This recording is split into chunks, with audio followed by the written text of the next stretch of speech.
श्री कृष्ण स्तोत्र. त्वं ब्रह्म परम धाम निरीहो निरहंकृतिः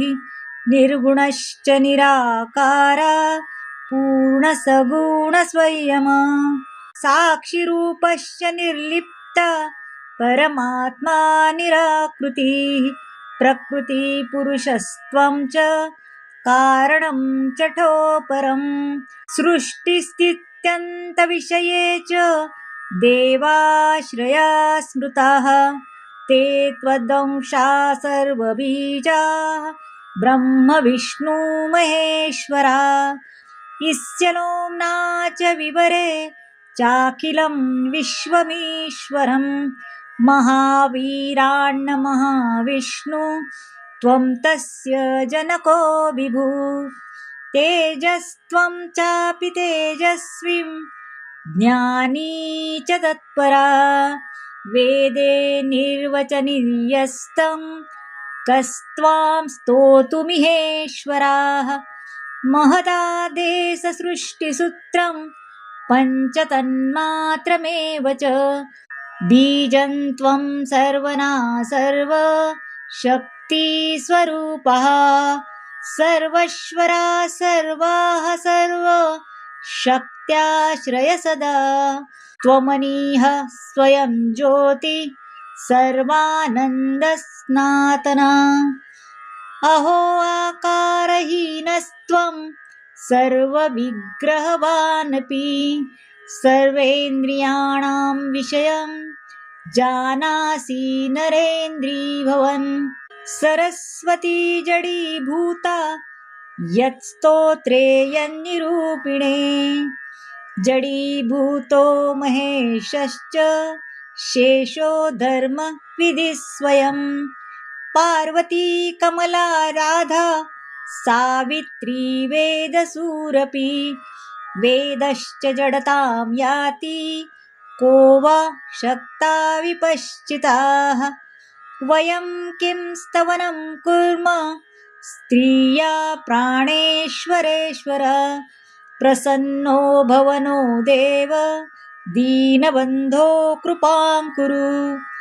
विपत्नी च कृतं स्तोत्रं पूजा काले च यत् पठेत् सगतिं विप्रपत्नी लभते नात्र संशया इति श्रीकृष्णस्तोत्रं संपूर्णं. श्री स्वामी समर्थ श्रीकृष्णार्पणमस्तु. यानंतर आपण ऐकणार आहोत एकदंत गणेश स्तोत्र. श्री एकदंत स्तोत्र. श्री गणेशाय नमः. महासुरं शुशान्तं वै दृष्ट्वा विष्णुमुखासुराः भृग्वादयश्च मुनय एकदन्तं समाययु प्रणम्य तं प्रपुज्यादौ पुनस्तं नेमुरादरात् तुष्टुवूर्हसर्षंयुक्ता एकदन्त गणेशर्वं देवर्षि उवाच सदात्मरूपं सकलाधिभूतं मयि सोऽहं चिन्त्यबोधम् अनादिमध्यान्तविहीनमेकं तमेकदन्तं शरणं व्रजाम अनन्तचिद्रूपमयं गणेशं मप्पेदादिविहीनमाद्यं हृदि प्रकाशस्य धरी स्वधिस्थं तमेकदन्तं शरणं व्रजाम विश्वादिभूतं हृदययोगिनां वै प्रत्यक्षरूपेण विभान्तमेकं सदा निरालम्बसमाधिगम्यं तमेकदन्तं शरणं व्रजाम स्वबिम्बभावेन विलासयुक्तं बिन्दुस्वरूपारचितस्वमाया तस्य स्ववीर्यप्रदाति यौ वै तमेकदन्तं शरणं व्रजाम त्वदीयवीर्येण समर्थभूता तया सचिन्तं च विक्रम नादात्मकं ह्यात्मतया प्रतीतं तमेकदन्तं शरणं व्रजामः त्वदीयस्वत्ताधरमेकदन्तं गणेशमेकं त्रयबोधितारं सेवन्तापुस्तमजं त्रिसंस्थास्तमेकदन्तं शरणं व्रजामः ततः स्वया मार्गदर्शक एव नादस्तेनमेव रचितं जगदयित्वम् आनन्दरूपं समभावसंस्थं तमेकदन्तं शरणं व्रजामः तदेव विश्वं कृपया तवैव सम्भूतमाद्यं तमसा विभातम् अनेकरूपं हजमेकभूतं तमेकदन्तं शरणं व्रजामः तस्तत्त्वया मार्गदर्शकमेव तेन सृष्टसूक्ष्मजगदेकसंस्थं सत्त्वकं श्रवेतमनन्तमाद्यं तमेकदन्तं शरणं व्रजामः तदेव स्वप्नं तपसा गणेशं संसिद्धिरूपं विविधं बभूव तदेकरूपं कृपया तवापि तमेकदन्तं शरणं व्रजामः सम्प्रेरितं तच्च त्वया हृदिस्थं तथा सुसृष्टं जगदंशरूपं तनैव जाग्रन्मयमप्रमेय तमेकदन्तं शरणं व्रजामः जाग्रत्स्वरूपं रजसा विभातं विलोकितं तत्कृपया यदैव तदा विविधं भवदेकरूपं तमेकदन्तं शरणं व्रजामः आणीच सृष्ट्वा प्रकृतिस्वभावात् तदन्तरे त्वं विभासि नित्यं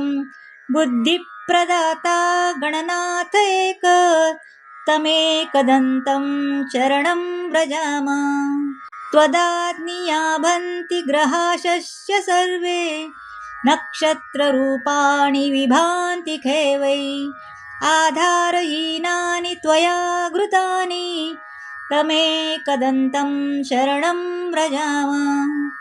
त्वदाज्ञया सृष्टिकरो विधाता त्वदाज्ञया पालक एव विष्णु त्वदाज्ञया संहरते हरोऽपि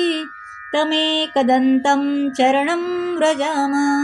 यदाज्ञया भूर्जलमध्यसंस्था यदाज्ञया प्रवहन्ति नद्या सीमान् सदा रक्षा वै समुद्र तमेकदन्तं शरणं व्रजामः यदाज्ञया देवगणो दिविस्थो ददाति वै कर्मफलानि नित्यं यदाज्ञया शैलगणो चलो वै तमेकदन्तं शरणं व्रजामः यदाज्ञया शेषैलाधरो वै यदाज्ञया मोहकश्रच्च काल यदाज्ञया कालधरो यर्मा च तमेकदन्तं शरणं व्रजामः यदाज्ञया वाति विभाति वायुर्दाज्ञज्ञयाग्निर्जठरादिसंस्था यदाज्ञया वै सचराचरं च तमेकदन्तं शरणं व्रजामः सर्वान्तरे संस्थिततेकगूढं यदाज्ञया सर्वमिदं विभाति अनन्तरूपं हृदि बोधकं वै तमेकदन्तं शरणं व्रजामः ययोगिनो योगबलेन बाण्डीं कुवर्तिं तकंस्तवनेन नौति अत प्रमणेन सुसिद्धिदोस्तु तमेकदन्तं शरणं व्रजामः ग्रत्सत्पद उवाच वस्तु च प्रह्लाददेवा समुन्यश्र च वै तुष्णिभाव प्रपद्येव नृतुहर्ष संयुताः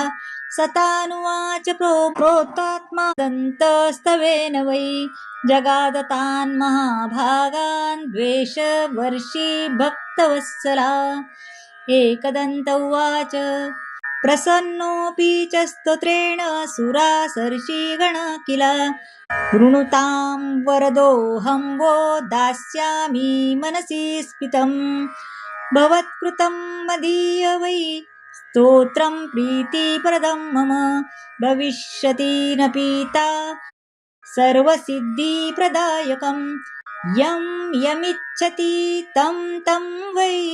दास्यामि स्तोत्रपाठतः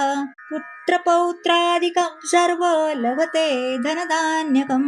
गजाश्रवादिकं मन्त्यं राज्यभोगं लभे ध्रुवं भुक्तिमुक्तिं च योगौ वै लभते शान्तिदायकं मारणोचटनादीनि राज्यबन्धन च यत् पठतां शृण्वतां रौणां भवेच्च बन्धहीनता एकविंशतिवारं च श्लोका च श्रैविकविंशितं पठते नित्यमेवं च दीनानि त्वेकवीशितं न तस्य दुर्लभं किञ्चित् त्रिषु लोकेषु वै भवेत् असाध्यं साधयेन्मन्त्र सर्वत्र विजयी भवेत् नित्यं पठेत् स्तोत्रं ब्रह्मभूतः स वै नराः तस्य दर्शनता सर्वे देवाः पूता भवन्ति वै वतस्य वचा श्रुत वा प्रहष्टा देवतर्षया उचूकरपुटाः सर्वे भक्तियुक्ता गजाननम् इति श्री एकदन्तस्तोत्रं सर्वपूर्णं श्रीकृष्णार्पणमस्तु. श्री स्वामी समर्थ. जर तुम्हाला हा व्हिडिओ आवडला असेल तर व्हिडिओला लाईक करा, शेअर करा, सबस्क्राईब करा आणि कमेंट नक्की करा. जर तुम्ही मला मदत करू इच्छित असाल तर सुपर थँक्सद्वारे तुम्ही मला मदत करू शकता. धन्यवाद.